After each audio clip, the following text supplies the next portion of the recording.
So this is my Tesla coil, and I'm going to show you how I made it. Right now, I am creating a coil using this Redoxon tube to create the secondary coil of a Tesla coil. So this is the ground screw for the secondary coil.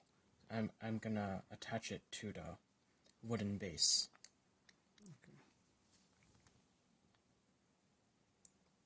Here's the finished ground screw, and this will be the spark gap I will be using for the Tesla coil.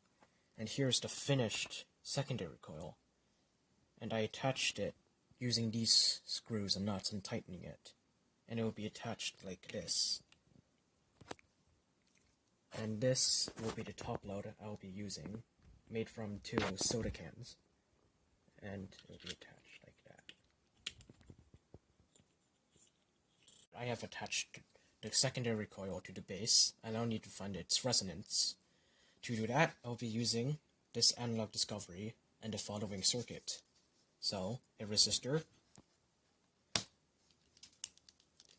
with value 33 kiloohms, right here, connected to the secondary coil, just using this cable, and this secondary coil is connected to the top load capacitor. Now, the top load capacitor is connected to the ground through some parasitic capacitance in the air. Just like that. So now, I'll be putting a wave generator over here, which will be generating sine waves. And I'll be also connecting scope 1 to the wave generator using this cable.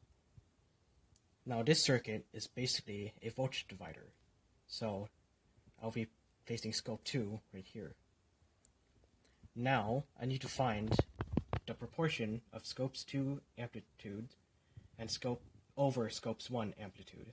So, and to do that, I'll be using the voltage divider rules. So S2 amplitude equals S1 amplitude times, now I'll be calling this Z, which is a function of frequency.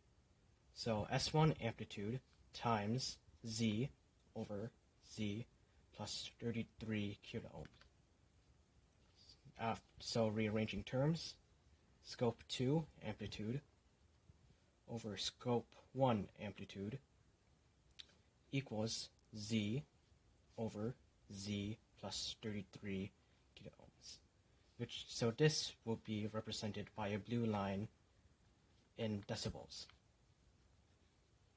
So now I'll be using a starting frequency of 500 kilohertz, and we'll stop it at 3 megahertz. So let's run it.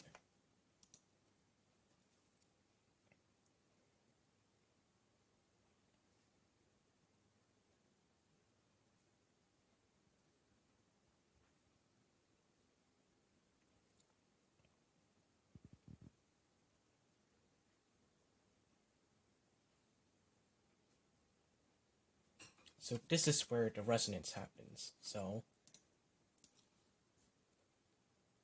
this is at 1.8 megahertz, and the peak is at 1.88 megahertz. I need to find a resonance of this capacitor in parallel with the primary coil. The primary coil is just has over 4 turns, and the capacitor consists of 10 smaller capacitors, each at 10 nanofarads with a rating of 3 kilovolts. I pair 2 of them up in parallel, which gives me 20 nanofarads rated at 3 kilovolts, and I connect 5 pairs of them in series, which gives me 4 nanofarads rated at 15 kilovolts. The circuit I'll be using to measure the resonance will use the same 33 kiloohm resistor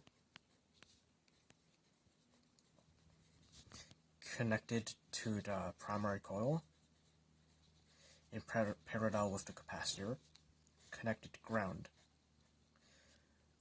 I'll connect to wave generator 1 in the same place and I'll connect scope 1 to the wave generator. And because this is basically a voltage divider, I'll place scope 2 here. Using the same principle as the previous resonance measurement, scope 2 amplitude over scope 1 amplitude equals Z over Z plus 33 kilo ohms, where Z is the impedance of the coil in parallel with the capacitor. Because the coil is in parallel with the capacitor, Z should be at its maximum when it is at resonance. So the ratio of the magnitudes should also be at its maximum. So let's test this. I'll start at the same 500 kilohertz and stop at 3 megahertz. So it's starting off small. It's growing. It's reached its peak and it's shrinking. And it looks like the resonance is at 1.83 megahertz, which is basically the same as the secondary coil's resonance, which is good.